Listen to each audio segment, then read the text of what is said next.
3, 2, 1 et go! Bonjour à tous et à toutes. Avant de continuer mon discours, j'aurais une simple question à vous poser. Qui, à ma place, serait terrorisé d'être sur scène? Levez les mains, allez-y. Vous savez quoi? Moi aussi, je suis terrorisé d'être là. J'ai les jambes qui tremblent, le cœur qui bat 1000 à l'heure, et pourtant je suis là.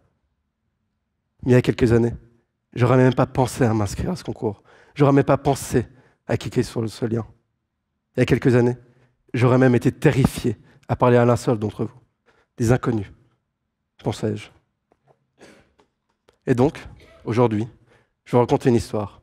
L'histoire d'un adolescent maladivement timide qui, aujourd'hui, parle devant 100 personnes. Tout commence quand j'étais adolescent. J'étais un geek, comme on peut le dire.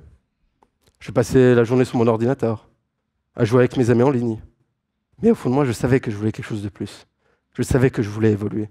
Je savais que je voulais avoir la capacité à parler à des inconnus, à aller de l'avant, à savoir parler correctement. Mais c'était une idée dans un coin de ma tête. Je n'ai pas plus réfléchi que ça. Ainsi, à la fin de mon adolescence, je commence le CFC, à l'École technique des métiers de Lausanne. Il faut savoir que pendant ce CFC, il faut faire un stage d'1 an. Quand j'ai su ça, j'espérais une seule chose, que je ne tombe pas dans une entreprise qui me forçait à faire du support informatique. Parce que d'un coup, j'aurais été obligé à parler avec des gens à qui je ne voulais pas parler. De les aider dans leurs problèmes, dans leur travail, ce que je ne voulais absolument pas faire. Ainsi, malheureusement pour moi ou heureusement, vous diriez, j'ai été assigné à la Fondation Ebenezer, une fondation pour handicapés physiques et mentaux. Donc, du jour au lendemain, je suis devenu leur première ligne de support informatique. Je répondais à tous les appels, j'aidais les gens. Et surtout, quelque chose que je ne m'y attendais pas, c'est que je devais, en plus, parler avec les résidents, parce qu'ils étaient là. Et c'est des personnes qui sont très différentes de moi. Donc je veux aussi m'accommoder de ça. Et du coup, d'un coup, mon monde a changé. Mais heureusement, dans cette aventure, je n'étais pas seul. J'avais Loïc, mon responsable de stage, qui a remarqué que j'étais timide, que j'avais de la peine à parler aux gens, et qui m'a aidé, qui m'a donné des conseils, qui m'a accompagné au fil des jours, des semaines et des mois. Et ainsi, au fil du temps, je me suis amélioré. J'étais de moins en moins timide. J'étais sûr de ce que je disais.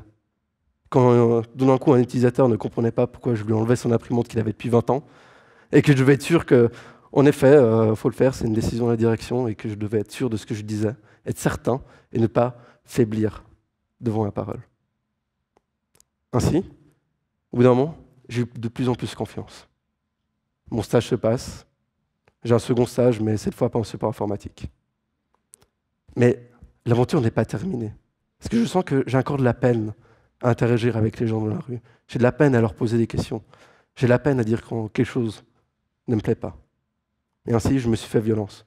Je me suis fait violence pour parler aux gens, pour leur dire quand quelque chose n'allait pas, pour me faire des amis, qui certains sont ici, qui certains, sans ce combat que j'ai eu, je ne les aurais jamais rencontrés. Donc, finalement, pour moi, ce soir, ce discours que j'ai devant vous, c'est une confirmation. La confirmation que je ne suis plus cet adolescent timide, qui osait parler à personne, et que je suis, finalement, devenu un jeune adulte qui est capable de parler devant une foule.